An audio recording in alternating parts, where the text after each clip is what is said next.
गर्न आए पनि म आउँछु मलाई आधी बाटोमा लिन आएछ तर लिन आएन त भने ड्याडी मम्मी म गएको बहिनीलाई आधी बाटोसम्म लिनलाई आधी बाटोसम्म लिँदा बहिनी किन यति ढिलासम्म बहिनी आएन साँझ 5 बजिसकेको थियो बहिनी किन यति ढिलासम्म आएन त अघि नै 12 बजी हिँडेको बहिनी आउँदै आएन भन्दाखेरि केही समस्यामा सक्यो भनेर गाउँलाई बुझ्दाखेरि बहिनीलाई त्यस्तो भएर बाख्राको उसको घर परिवारले उसको घर परिवारले र बुढाले बाख्राको किलो हालेर उसलाई के अरे एकदम नराम्रो गरिदियो सभासम्म उसलाई के अरे कुटेर मन्थली हस्पिटलमा भर्ना गर्न लिएर गएको छ बहिनीलाई भन्यो बहिनी लिन गएको हामीलाई आशा पनि त्यहीँबाट छुट्यो तर बहिनी कसरी अनि बहिनीको लागि हामी उपचार गर्न हामी पनि जान्छौँ नि साथमा कुन हस्पिटल छ भन्दा उनीहरूले त्यो पनि भएन त्यसपछि अब बहिनीलाई कुरा गर्दा बहिनीसँग त मोबाइल पनि थिएन एकदम मोबाइलहरू पनि हामीले पढाइदिन्थ्यो मोबाइलहरू फुटाइदिन्थ्यो क्या मोबाइलहरू किनकि घर परिवारलाई भनिस् भने तँलाई मारिदिन्छु भन्दो रहेछ अनि एउटा गर्दैन बाँकी थियो कानको रिङ बाँकी थियो कानको रिङ गर्न चाहिँ एकदम कानको रिङ फुकाल्दैछ कि तँलाई मारिदिन्छु भने उसले फुकालेर दियो के फुकालेर दियो फेरि त्यसपछि अनि फेरि कुटपिट गर्दो रहेछ कि बारम्बार कुटपिट गर्ने बारम्बार टर्चर दिने निल घाउ र उसको सबै म सम्पूर्ण फोटो भिडियोहरू मसँग सबै राखेको छु त्यतिसम्म गरेको रहेछ। तपाईँ 16 वर्ष भन्नुभयो है तपाईँ भर्खर 16 वर्ष बुझ्ने उमेर पनि भएकै हो होइन अब त्यो दिमाग अलिकति बालापन बचपन जस्तो पनि होइन बुझ्ने मान्छे पनि हो तपाईँ के कुराले चाहिँ त्यसरी जान मन लाग्यो यति माया गर्ने दिदी आमा बुबा घर परिवारले छ आमा बुबाको बारेमा सोच्नु भएन जानु के कुराले जानु मन लाग्यो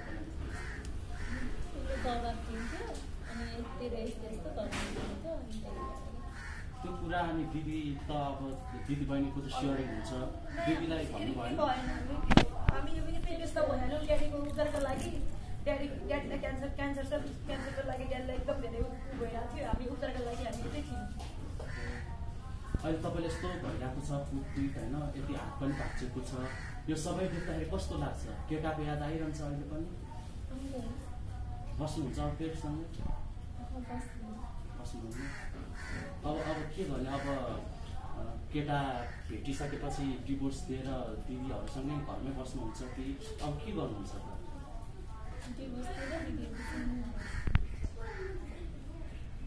दिदीहरूसँग बस्नु अहिले हस्पिटलमा पनि चेकअप भइरहेछ होइन के भनिरहनु भएको छ हस्पिटलमा चाहिँ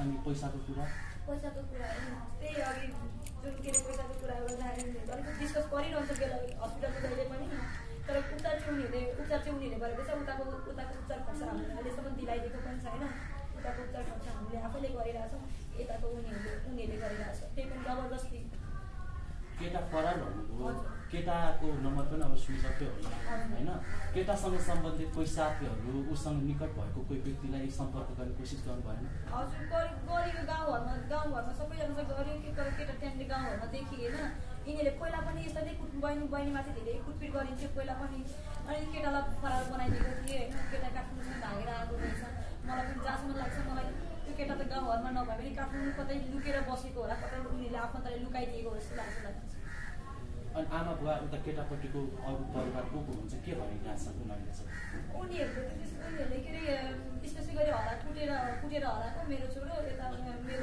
तलमाथि केही भयो भने के अरे यसलाई म छोड्दिनँ भन्ने कुरा गरिरहेको छ बहिनीलाई उसले चाहिँ कुटेर हिँडेको बहिनीलाई चाहिँ कुटेको दिन फरार भएको पहिला पनि कुटेर फरार भएको बल्ल तल्ल अनि ओडाले गरेर बल्ल तल्ल ओडाले मिलाएर मिलाउँदाखेरि पनि फेरि कुटपिट यस्तै गरेर अनि भागे 4 महिना भयो तर उसले 4 महिनामा 10 दिन कुटै खाँदैन थियो तर अरू कुटै खाएकै हुन्थ्यो कि त्यस्तो जस्तो तपाईँलाई त्यत्रो कुटपिट भएको रहेछ होइन अब यो हातै भाँचेको भनेपछि त कस्तोसम्म चाहिँ दबाब दिएको रहेछ हाम्रो दर्शकहरूले यहीँबाट देखिरहनु भएको छ होइन त्यत्रो भइरहँदाखेरि अब पछिल्लो समयमा धेरै घटनाहरू आइरहेको छ नि त बुहारी मार्ने होइन छोरी मार्ने एक गतेको मेरो बहिनीको लास्ट हालेर अनुहार पनि हेर्न पाउँदैन होला क्या त्यस्तो गरी मारेको अनि अर्को गाउँले खबरदार तलमाथि केही भयो भने तिमीहरूलाई राम्रो हुने छैन भने अर्को गाउँले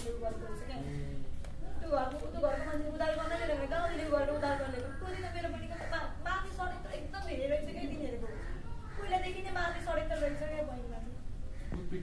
पनि दिदीको साथ पाउनु भएको छ अहिले, धन्न है। दिदी यसरी रोइरहनु भएको छ, आफ्नो परिवार भनेको त आफ्नो हुँदो रहेछ नि, फिल भयो होला नि तपाईँलाई, भयो? कस्तो लागिरहेछ तपाईँ दिदी यसरी रोइरहनु भएको छ, तपाईँको लागि भनेर उपचारको लागि दिनरात हिँडिरहनु भएको छ होइन? कस्तो लागिरहेछ, मनमा के कुरा छ भन्नु त? केही दिदी नभएको भए के हालत हुन्थ्यो जस्तो लाग्थ्यो। फेरि हामी पछि बोल्ने पनि कोही पनि छैन क्या, अब अलिकति उसको बारेमा बोल्ने भने मै मात्र हो, अनि कोही पनि त्यस्तो बोल्दैन होइन। दिदी भने पनि आमा भने पनि म यो ड्याडी त बोल्न सक्नुहुन्छ, त्यति हेर्न पनि बोल्दा बोल्दै ड्याडीको अवस्था उता आज हो कि भोलि हो ड्याडीको केही पनि थाहा छैन। मम्मी त अब अलिकति नपढेको हुन्छ, यो विषयमा आवाज उठाउने भने मै मात्र हो। आवाज उठाउँदा पनि मैले कति धेरै सामाजिक सञ्जालमा यस्तो विद्युत पनि भएको छ मेरो होइन, मानहानी समेत गरिदिएको छ अनावश्यक। मेरो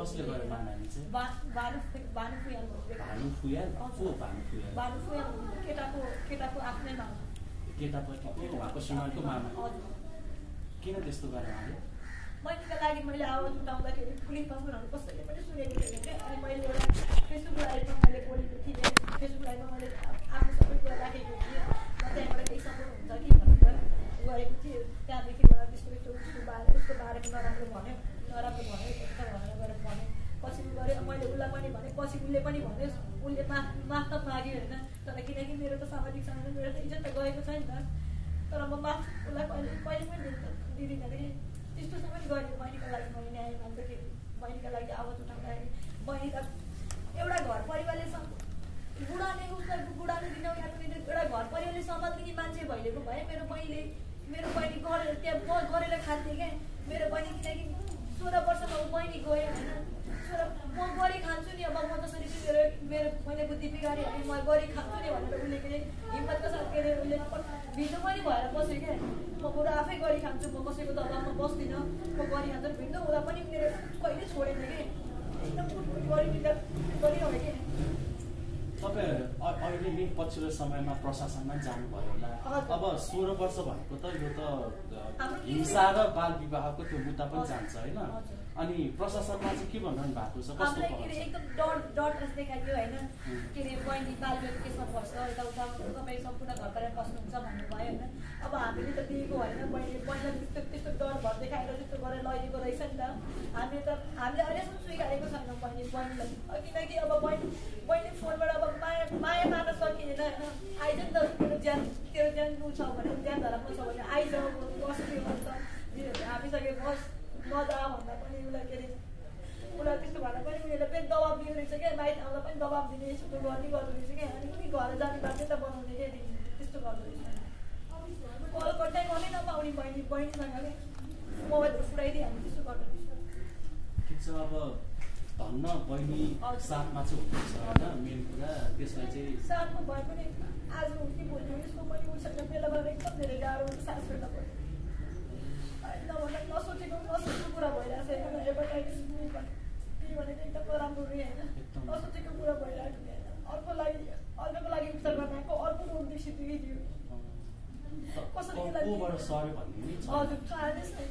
न उसलाई हो न केटाबाट सर्यो होइन, न परिवारमा अरू कसैलाई थियो। हाम्रो परिवारमा चाहिँ कसैलाई थिए, केटापट्टिको त मलाई लाग्छ सँगै केटाले पहिला केही युज गर्थ्यो कि जस्तो लाग्छ।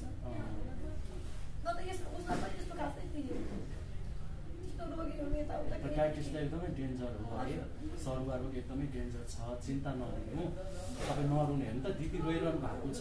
अब तपाईँले यति धेरै रोग, तपाईँलाई कुटपिट परम पनि भाँचेको छ, उपचारको लागि खटिरहनु भएको छ, दिदीको माया पनि देख्नु भयो नि होइन है? परेको बेलामा त आफ्नै मान्छे हुँदो रहेछ नि साथमा है, त्यो कुरा फिल गर्नुभयो है? अब के भन्नुहुन्छ त अन्तिममा? धेरै बोल्न पनि लाउँदिनँ म, के भन्नुहुन्छ अन्तिममा भन्नु त?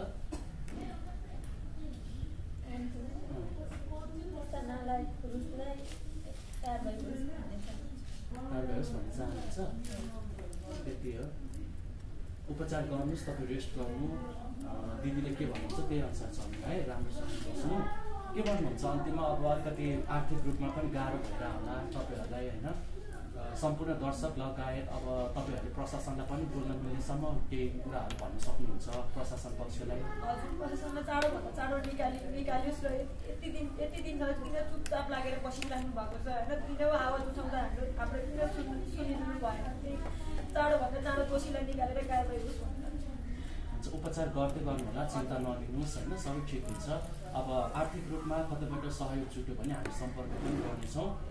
बहिनीको ख्याल राख्नु होला है।